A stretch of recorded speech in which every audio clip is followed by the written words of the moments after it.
We have a different thing for a dinner talk today. If I may spend 3 minutes introducing KP Krishnan. Krishnan is an IAS officer of the Karnataka cadre. For many, many years, he was involved in doing financial policy in India. And he recently moved into the Department of Land Resources, which is a somewhat different thing because land resources is far away from finance. And actually, when you pause to think about it, land is an interesting and important asset class in its own right. And from his perspective of bringing finance knowledge into this, he has been able to think about land as an asset class, its integration into mainstream finance, and so on in novel ways. And I have been in many conversations with him about this, and there is a remarkable amount of interesting stuff going on the land side of the fence that all of us in finance need to start thinking about. And there is an emerging story there, and it's going to reshape our world in finance as the years go by. So with this introduction, I would like to request Krishnan to start his talk. Thanks, Ajay, and good evening to all of you. Perhaps I need to spend a few minutes sort of reinforcing the point that Ajay tried making on why a civil servant dealing with land should at all be speaking in a conference which is dealing with emerging markets finance issues. Let me try and talk to you, that is, people who are interested in finance, on why it's worth our while to spend maybe 15 minutes looking at land as an issue. There are a good set of reasons why land is important in India, and I don't think that needs to be restated, but purely in an immediate sort of finance sense, why should we be speaking at all about land? In the international landscape, many of you spend your time working on this. Real estate is a clearly accepted asset class, and if we believe, as I think theory would have us do, that real estate is likely to be imperfectly correlated with other asset classes, likely to be, and generate a return commensurate with the systemic risk, then I think we could become better off clearly as an economy and as consumers by diversifying a lot of our portfolios by adding some serious real estate into it. And potentially, I think in a country like ours, this can happen on a massive scale. This can happen across international borders, provided we do stuff on FEMA. And conceptually, it makes a lot of sense for each of us theoretically to rent a house or an office, the ownership of which is placed with a person in any part of the world who demands the lowest possible, in a theoretical sense, the lowest possible required return on that land or that property. Likewise, our pension funds should have maybe Japanese real estate, and the Japanese pension funds should have Indian real estate. And clearly, in an economic sense, it will make all of us better off. And once real estate is a serious asset class, I think there are 5-6 clear areas of interconnection with mainline finance. The pools of investable resources worldwide would invest in Indian real estate, point A. Point B, Indian owners of real estate would clearly be able to access resources, whether it's loans, some bit of it is permitted today, but very restrictive, resources against real estate as the base. 3, the public equity market would have, like in Hong Kong, significant real estate companies which own property and earn a rental income out of it, and which in turn clearly sort of simultaneously fosters a vast increase in the professional activity of rental services and create trillions of rupees of market capitalization, as I mentioned, of an order of the kind that we see in Hong Kong. Ajay tells me in the Hong Kong market, it's likely to be of the order of about 40% market capitalization which is very clearly and directly linked to real estate. Fourth reason, the securitization market would create pools of various kinds of real estate paper, which in turn can become tradable securities. Some bit of it is happening, but again, on a scale that which can explode, is potentially possible. We'd have derivatives of some kind with real estate as the underlying, and lastly, something which the bankruptcy team has done in bankruptcy code, the new draft code realizes, for individuals and for firms, accurate valuation and swift liquidation of real estate would be a very not only valuable but almost a necessary component of any serious bankruptcy sort of reform in India. But for all of this good stuff to happen, we have to have the emergence of real estate as an asset category in the first place. And real estate clearly has to match the transparency, the frictionless trading, reliability of the market infrastructure that we now have in the securities market. We have to be able to see prices, do mark to market, buy, sell when desired at negligible transaction costs, have infrastructure for dematerializing ownership and pledging, all of the stuff that we've seen happen in finance. Now, just as an example, when you have shares or bonds sleeping in your respective NSDL, CDSL accounts, you are 100% sure that it will not get stolen. We need to achieve a comparable level of safety and security in land ownership, in property ownership, and the owner should feel safe that for years together, nobody will steal his wealth. And clearly, it's not the case today. And I'm going to spend the next 10-15 minutes talking about what are the problems. Most of you are, I'm sure, familiar with it, anecdotally familiar with it as victims.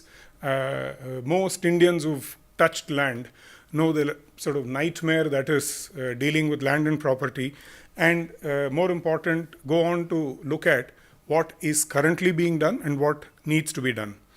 I'll start with the Constitution of India because a lot of our problems in the real estate and property sector flows out of the Constitution. As per the Indian Constitution, maintenance of land records as well as other related aspects that is relating to land as land revenue, survey and settlement are all state subjects. That is, for those of you who are not familiar with the constitutional scheme of things, we have an allocation of legislative and executive domain in the Indian Constitution spread across 3 lists. There is a list called the Union List. It's called List 1 of the 7th Schedule of the Indian Constitution, which are subjects allocated exclusively to the Union Parliament and the Union Executive. The second list, called the State List, are subjects where exclusively it's the state legislatures which have the legislative domain and the state executive which has the executive domain. And we have a third category called the concurrent list, which is peculiar in one sense to India, on which both the center and the states can legislate. And there are some rules in the Constitution on what happens when there are competing legislations. Now, land itself, and this is an important point, as distinct from public acquisition of land. It's a separate subject in the Indian Constitution. Land itself, record of rights, survey, settlement, land ownership issues, land revenue issues are entirely in what is called List 2, namely the state list. So the legislative and the executive domain on lands rests with the state. So this makes the respective state governments and not the union government the primary actors in record maintenance as well as whatever steps one wants to do in modernization. Now, individual states have very complex, very layered histories of land tenureship and settlement and recording of rights. And this goes back to, as I mentioned, history. There are parts of India which were under something called the permanent settlement system. There are parts of India which were under something else called the Rayatwari system. There is a third system called Mahalwari. All of this goes back to, some of it to the Mughal times, a lot of it to the English times. So the history of land in India is essentially a history that we need to see in the states. So in itself, this is not a problem, but it makes the problem that much more sort of complex and challenging. Now, I think the other more problematic and important point to note here is the emphasis in the Constitution and the Indian laws is on land records, not on property records. And this is clearly, as you can see, the reasons are historical, and the historical reason being land records were primarily created to serve a revenue function. The revenue function of the Mughal system as well as the British rulers, and primarily created for taxation by colonial rulers, and the function of land records therefore continues to be with the land revenue departments in the state. So land records maintenance was primarily for purposes of land revenue, and the colonial records themselves got created by very extensive and very good quality land surveys and settlement processes which mapped agricultural holdings and linked holdings to owners and tenants. So the survey that was done was extremely good quality for its times, but the primary purpose was land revenue and property. For instance, in a village, the agricultural land which was subject to land revenue was part of this domain. But the village itself, which in various areas is called Gaon Thana, which is the residential part of the village, is completely outside of the land revenue system. So typically in most states, you will have very good quality, historical, not currently up to date, but very good quality original records on lands that were agricultural, but relatively poorer quality of records on properties because they were outside of the land revenue system. Now, one obvious and sort of intuitively obvious immediate consequence of this historical fact is that urban areas are a casualty, automatic casualty, because the revenue department of the state has no interest in a piece of land which has ceased to be agricultural. The moment in the Land Revenue Act you get a land changed from agriculture to non-agriculture, the theoretical process is a capitalization of the foregone land revenue is calculated by the agricultural department, which is the conversion fee. So as far as the land revenue department is concerned, all the future streams of revenue from this piece of land has been collected as conversion charges, and it goes out of the land revenue records. Now, here is where the problem begins. Urban local bodies in India, again for a variety of historical reasons, and to some extent their equivalent in the village areas, which were a sort of a creation legally post-independence, the village elected local bodies, the urban elected local bodies, and their equivalent in the villages are a very peculiar hybrid institution in India. They are somewhere in between a third tier of government and a pure civic service provider. Therefore, the legal framework does not give them the jurisdiction over ownership issues. So, property taxation is with an urban local body, and its equivalent is with the village local body.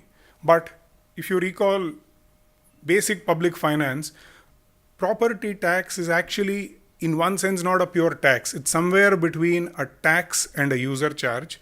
So the formal urban local body legal systems are completely agnostic to ownership. The property tax is paid by the occupier of the property.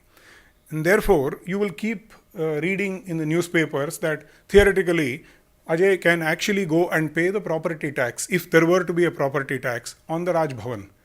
And the municipality will accept it because it has nothing to do with ownership of the Raj Bhavan. If Raj Bhavan were to be subject to property tax, it is theoretically a tax that is being collected for the services that are being rendered by the urban local body, and it is the occupier who is paying the tax. So the urban local body tax records and their equivalent in the villages have nothing to do with ownership. Now, typically what we call land records essentially comprise of two basic sets of records. One is the textual record. It's called the ROR, the record of ownership.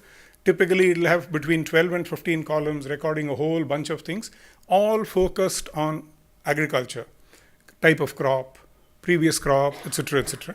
And then there is the spatial record, which is a property level sketch and a larger map of the village showing the land holdings in a village and various revenue estates that comprise the village and situating this piece of land, the one that is subject to land revenue within that. There are 7-8 key characteristics of the land records and their management that are part of this big challenge that we have in addressing modernization. I'll just briefly touch upon them, and in case there is interest, we'll sort of go back to it in the question answers if there's time. There is clear data mismatch. In most states, spatial and textual will be hugely at variance. The spatial will be far, far behind the textual. The textual is itself not very up to date, and the spatial is likely to be even far behind the textual. So there's mismatch between the textual and the cadastral. Second, the record of rights, as I mentioned earlier, are not comprehensive. A whole bunch of lands, properties that are not covered. There are lots of transfers that are not recorded. Differential use of property is not something which is even envisaged, so there will be no column. A bunch of things there. Inadequate coverage of characteristics that one would ideally need for any land information system in the traditional record of rights. Third, the updation is typically way behind, not comprehensive, partly related to the first point I made. And there is a huge institutional bureaucratic type problem. Revenue, registration, and survey departments are in many states 3 separate entities, and these 3 guys have something to do with keeping this textual and the record of rights matched and update them. And if you are talking about moving towards an ownership related sort of legal system, there is an enormous amount of integration of their activities that we need to bring. The other fifth problem in terms of characteristics that I want to mention is there are many kinds of shares that, for instance, accumulate on land. Let's say X dies, leaving behind 4 people who succeed him or her. There are states in India, for instance, Haryana has a Land Consolidation Act, which is mandatory. In other words, a piece of land cannot be below, let's say, 1 acre. This number is, I'm just coming up with a number. There is a prescribed number. So even if that land has 4 owners in fact, the law cannot show them as owners of 1/4 of an acre. So all 4 names will be recorded. In practice, these guys, if they are in peace, they will coexist. But if they are not in peace, it's endless war. Because one day this guy is in occupation and there's a flood, that part is gone, he or she will demand the balance. So the system in many states formally does not allow shares to be recorded. There are also other distortions like tenancy, for instance. Many states explicitly, legally prohibit tenancy. Ground reality is the huge amount of tenancy that's going on that cannot be reflected because you cannot record what is not permitted in the law. And there are huge challenges now with technology transitions. And lastly, capacity issues in terms of the capacity of the department. Traditional standard state capacity issues, plus the kind of technological changes that are happening in this sector outside of the government, it's nowhere near the ability of the current revenue departments in most states. And there are a whole bunch of other issues relating to dispute resolution, protocols for departments to talk to each other. There's about 7 or 8 major challenges in terms of keeping these records, even as they are prescribed, up to date and make them comprehensive. Now, there are clearly many consequences of what I now described. Just illustratively, we made an estimation, my department, way back in 2011, actually looking at court cases across India. And the estimation then was close to 80% of the 30 million pending disputes at that point in time in the Indian courts were land and property related. And it's, if anything, likely to be the same or more today. And clearly ambiguous and non-updated land records continue to be the cause. Likewise, there are estimates, for instance, the NIPFP had done an estimate in 2012 for the CBDT, where they say something about the sort of black money, sort of estimated black money income. There are a whole host of macro consequences of this mess in land that I don't want to get into, to sort of, for the limited purposes of focusing on land as an asset class.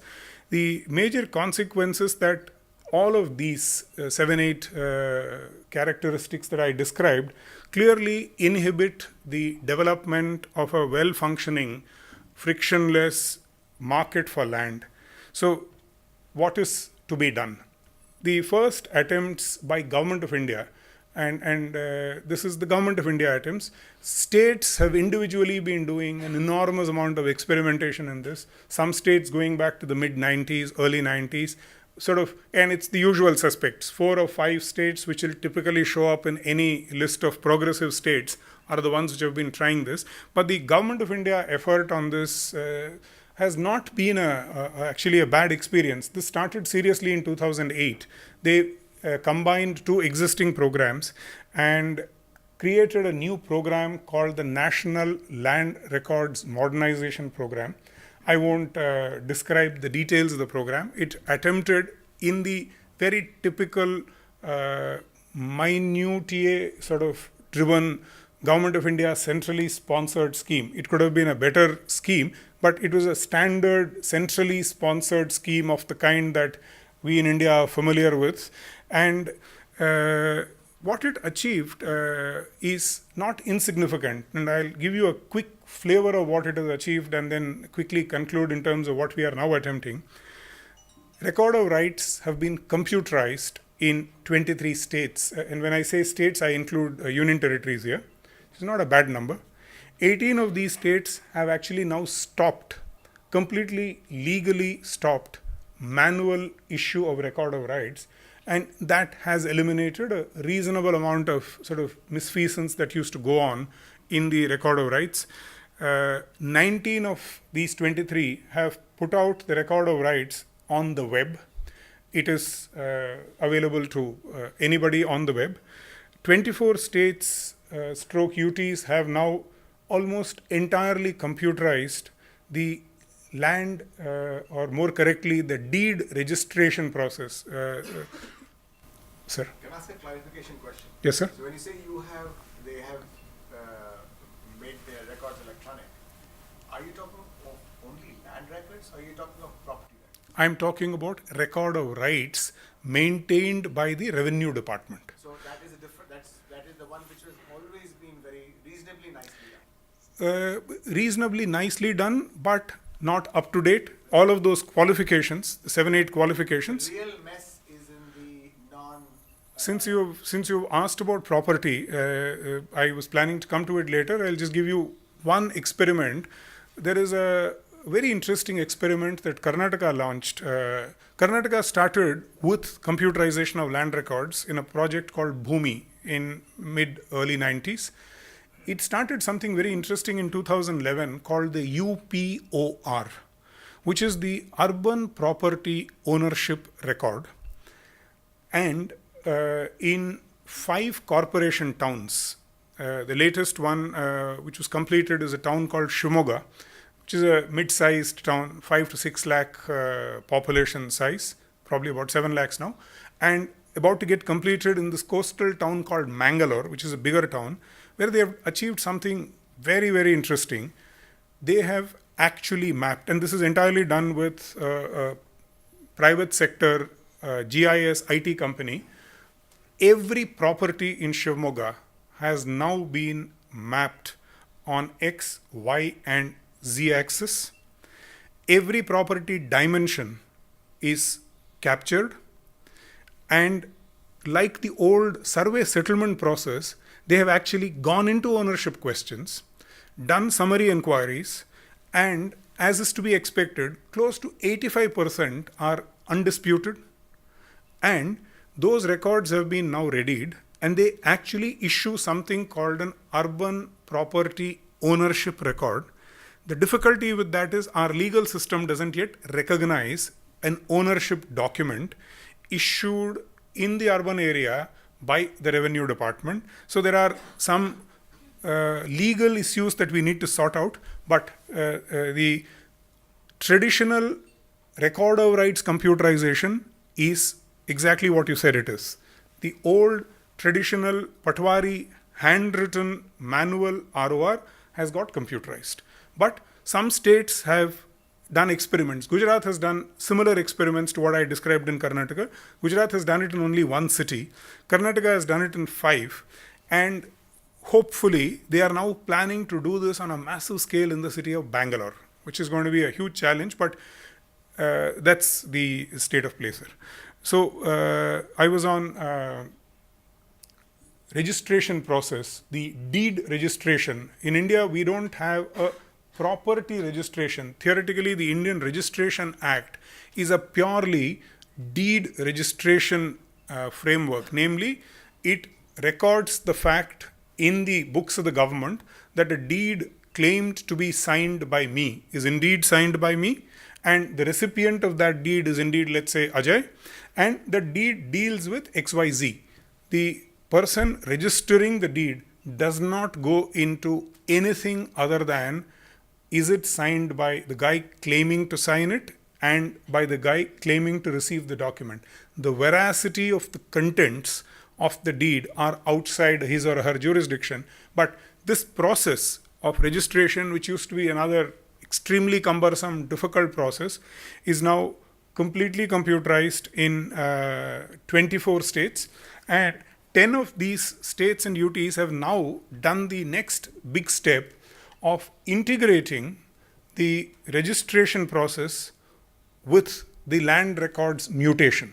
Namely, if it's a sale deed signed between me and Ajay, and it's registered in, let's say, Karnataka with a sub-registrar in Bangalore, automatically the sub-registrar's system will generate an instruction to the guy in the revenue department maintaining land revenue records that Krishnan, who was owner of X piece of land in Y village, has sold it to Ajay. This has been registered by my system. So please go ahead and correct your revenue record if it pertains to land revenue of the kind that I described. So this integration has got done in 10 states.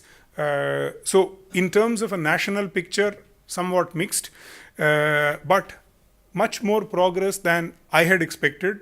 And the ground reality is not a lot of what I said, but for the fact that if the original land record itself is a non-updated record, that is what has got computerized. But the computerization has actually happened. So there has been a fair amount of sort of technological progress of this kind in the National Land Records program. Now, what are we doing at present? As a part of the revamp of all schemes after the new government came in, the NLRMP, this National Land Records Modernization Program, has actually got a big fillip. It's now become something in our jargon called it's a centrally sponsored scheme, which means the Government of India will now pick up the entire tab on this, 100% funding from Government of India. So it's got a very high sort of priority, and it's also become part of what is called the Digital India campaign. So it's going to hopefully get a lot of political attention, but given the complexities in different states, we are in the process of rewriting the scheme completely, allowing far more decentralization so that each state can handle it from the state, the level status where it is, because it's very different across states. That is still work in progress. So what is the sort of next steps in the reform process? Medium term, create conditions for a land and property market. On the rural side, the only way to actually do this completely is to do the good old survey, resurvey of every piece of property, because in rural India, the bulk of the issue is about disputes on dimensions. Where does my land end? Where does his begin?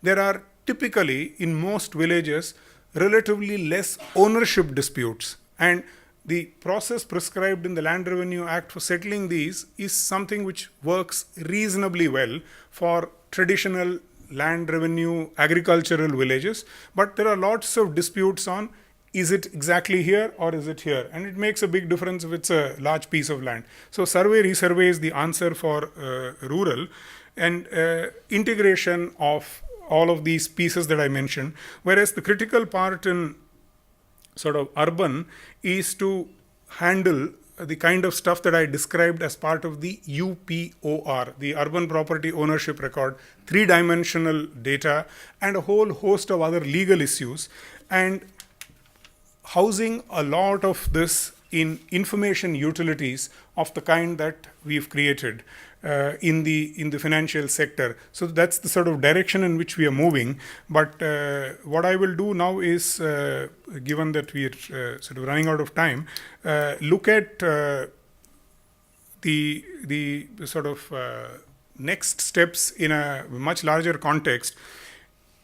In terms of finally being able to create a good quality asset class in land, essentially one requires 3 or maybe 4 sets of things. Clear identification of that particular piece of land or property, whatever be that system of identification. It can today be lat long, it can be the older system of a revenue sketch, but precise identification of land parcel. So identity of land. 2, identity of person, which thanks to a lot of the work done in Aadhaar is now relatively easy. Most important, link the two. The ownership question finally is linking the identity of the unique ID of the person to the unique ID of the land. Very easily possible technologically. We are currently trying out a pilot in a district called Jind in Haryana with very good results. Very simple Android phones are able to do stuff that we couldn't have done 10 years ago with large IT systems.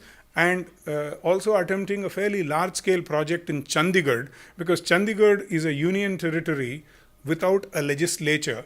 So the Government of India has enormous legal powers to rewrite laws in these jurisdictions. So Chandigarh, we've just started the technical work, but to conclude, unique ID of land, unique ID of property, link the two, and a system of valuing that property based on prices that are discovered in the market. That's a huge challenge because there is a whole bunch of distortions in property prices, most of it caused by the government in terms of restrictive laws, in terms of a whole bunch of sort of policy interventions, well-intentioned perhaps, but very, very distortionary in their implementation. But I think what is important for us is these 3 issues that I mentioned: unique identification of a piece of property, confirming the ownership of it, and the valuation of it was exactly the set of issues we faced in the equities market pre-1990. Anyone who is familiar with the Indian equities market pre-1990 would recall it is exactly these three issues that we handled. And we handled it. We handled with, those of you who are familiar, 10 pieces of legislation. So contrary to all the gloom in the afternoon about dysfunctional Parliament was as dysfunctional then. It was as sort of minority governments, in fact, unlike today. And 10 legislations, including a constitutional amendment in 1997, is what got us where we are in the equities market. So my sense is this is something which, for a variety of reasons, seems to have caught the political imagination. And it is my sense that on an experimental basis, in a year or two, one will be able to demonstrate this in small jurisdictions, and thereafter the technology, the institutions, the utilities will be ready. We'll need to work on the legislative framework. I'll conclude here in case there are any questions.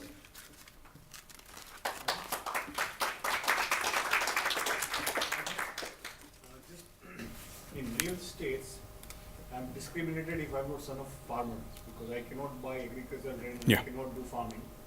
So is it discrimination constitutionally valid or invalid? It's entirely valid.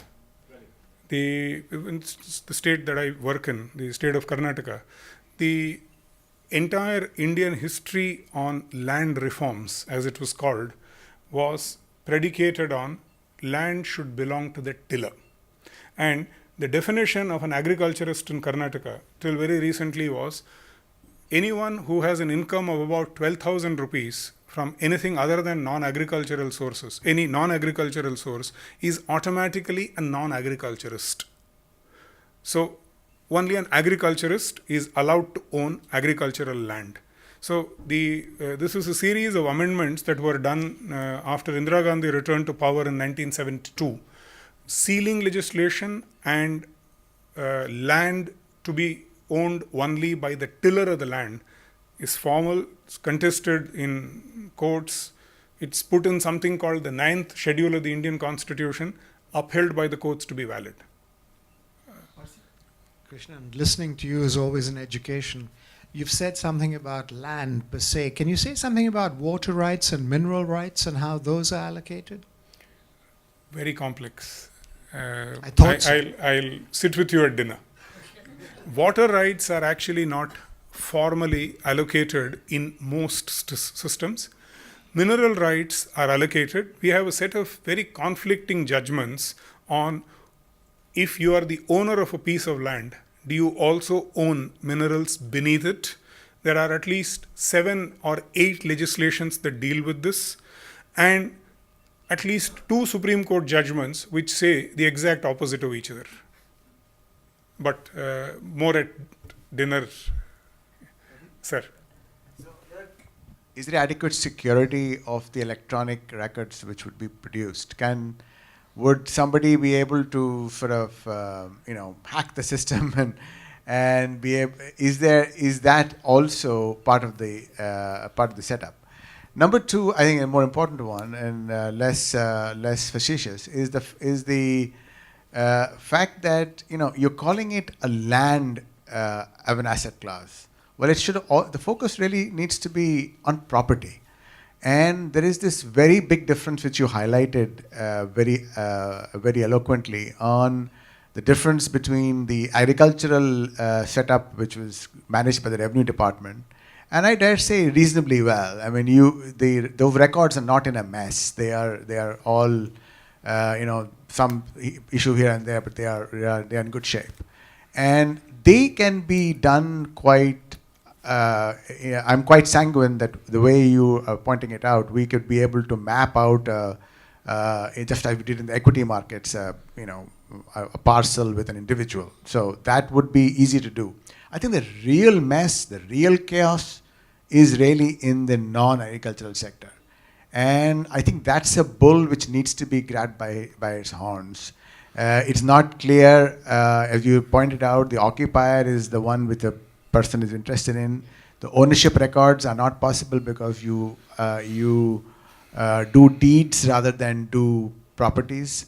So when you say you allocate a parcel to an individual, that allocation presumes that there is a parcel to allocate. but what you are really doing is just registration of deeds. So I think that is an area which is A, very complex, B, difficult to tackle, and C, needs to be tackled. So let me, the first point about how secure are these computers, if the sort of comparison is with the depositories, nowhere near them. They are not anywhere near being foolproof. And a lot of these were sort of one entrepreneurial revenue secretary attempted something and then it became a process.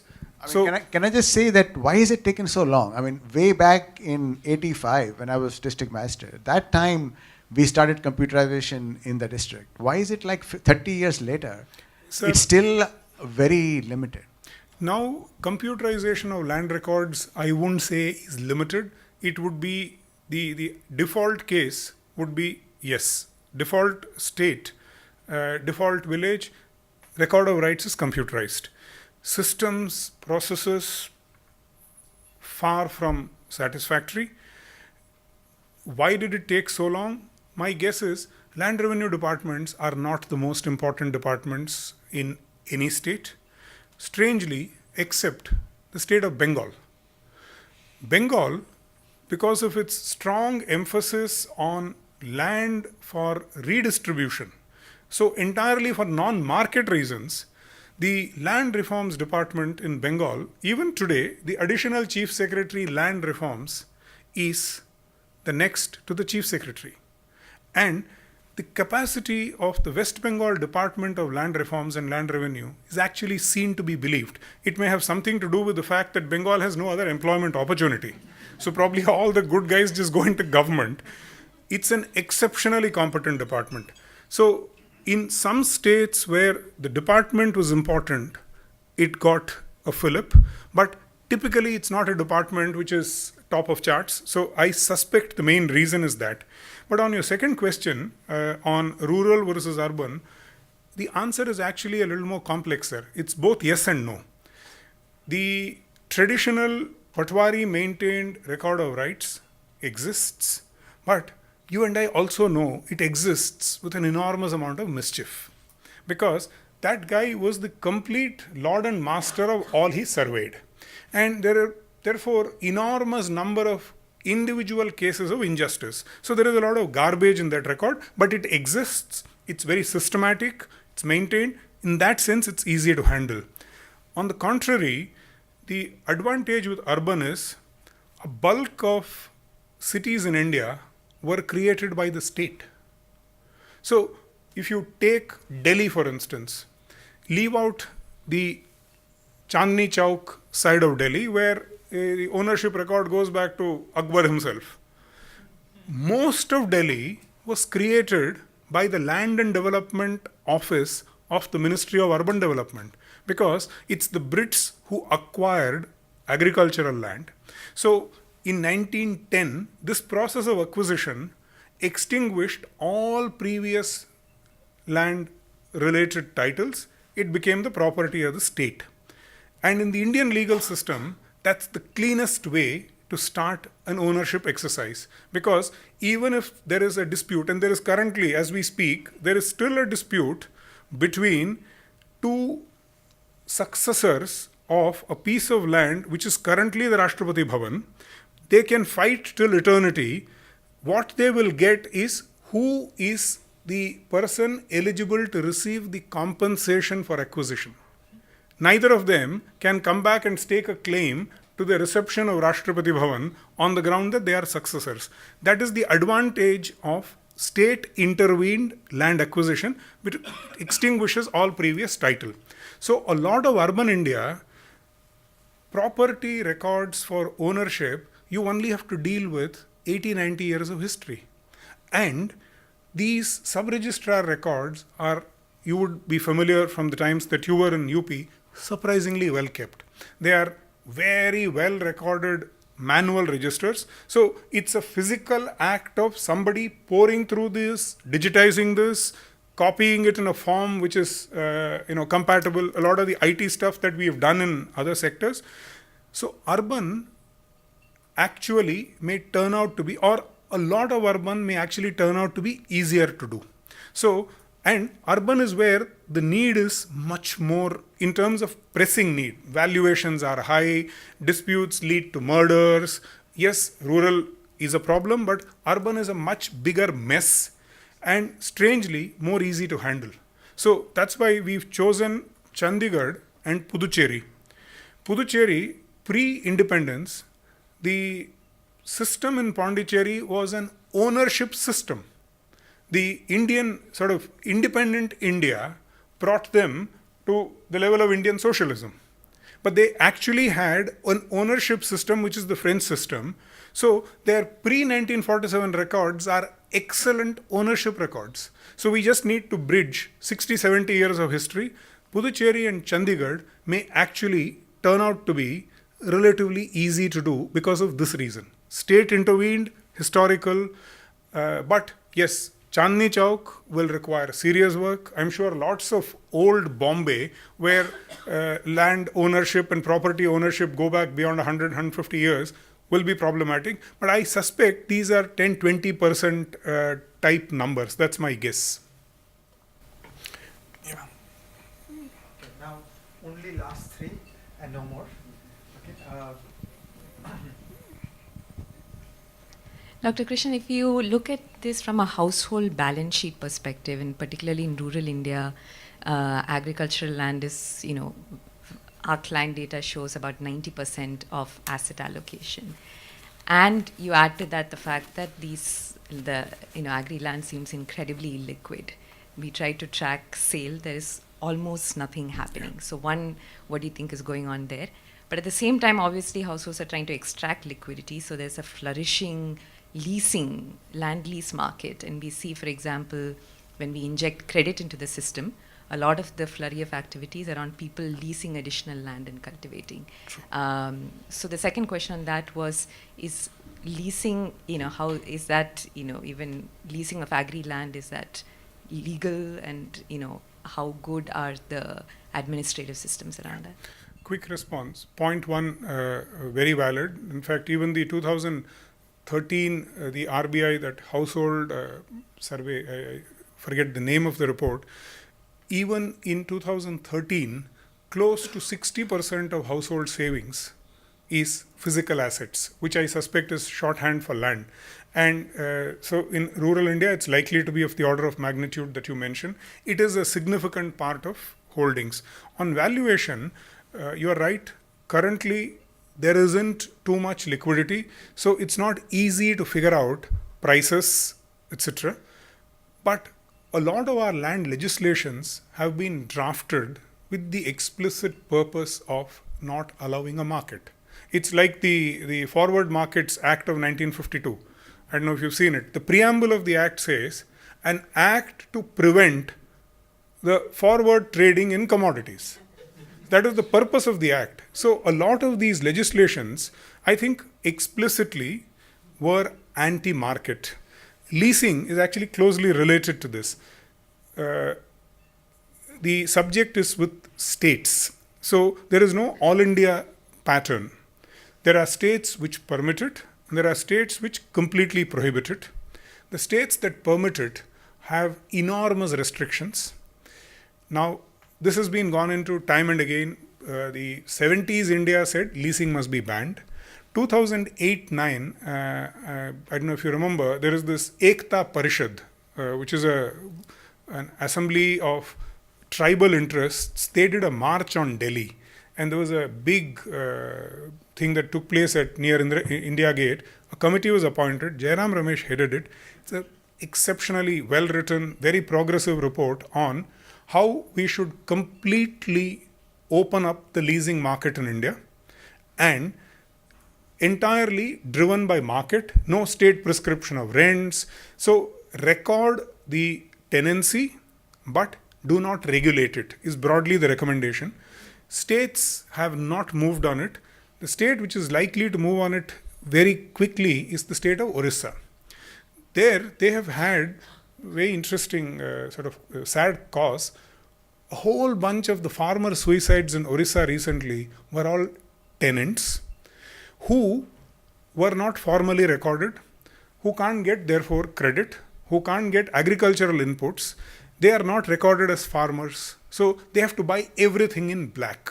So if the average agriculturist spends rupees X, these guys spend 5X. And these are the marginal agricultural landless laborer type of fellows. That's caused a big storm. So it's interesting to see, finally, market for poverty alleviation seems to be sort of very slowly emerging. Orissa is rewriting the act. They want to pass it in the current session. We've requested, there's a very progressive agriculture secretary there called Manoj Ahuja.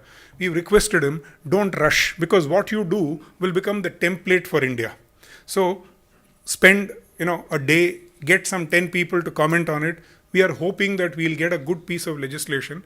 Bihar is the next state waiting to reform tenancy. At least 3-4 states are waiting. But currently, most states do not permit tenancy of any meaningful kind.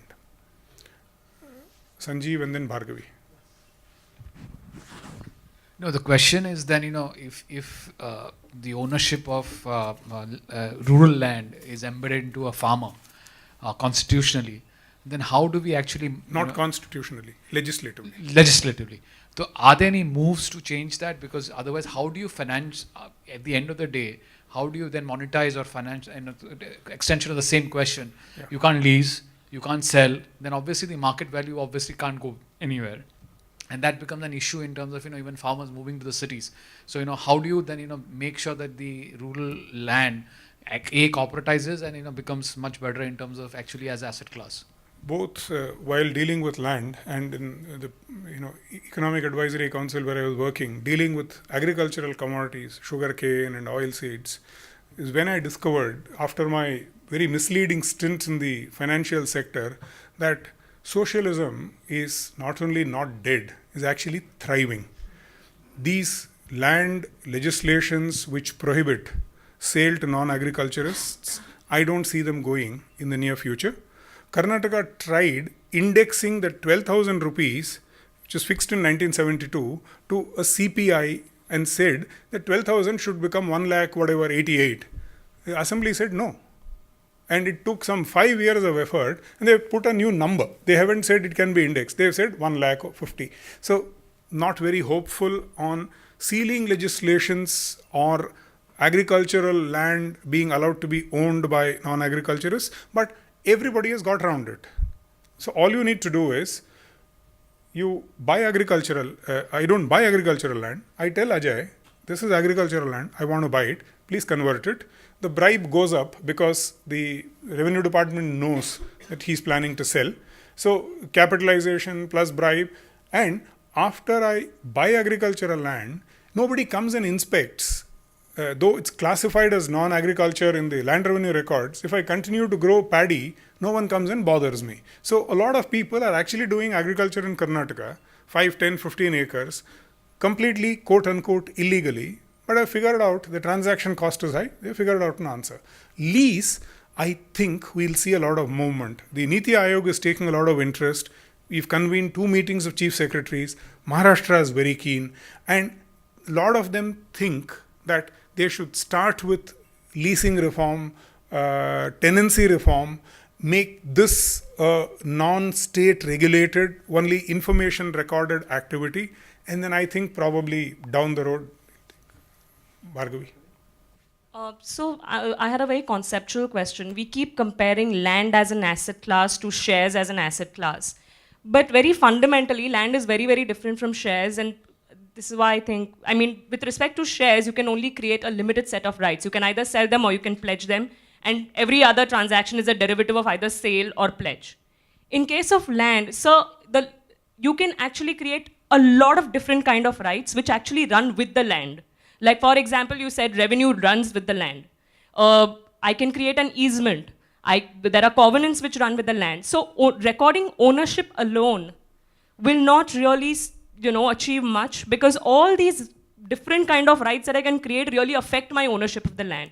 So how do you go about recording those kind of ambiguous, abstract rights, and what do we do with that? You're right.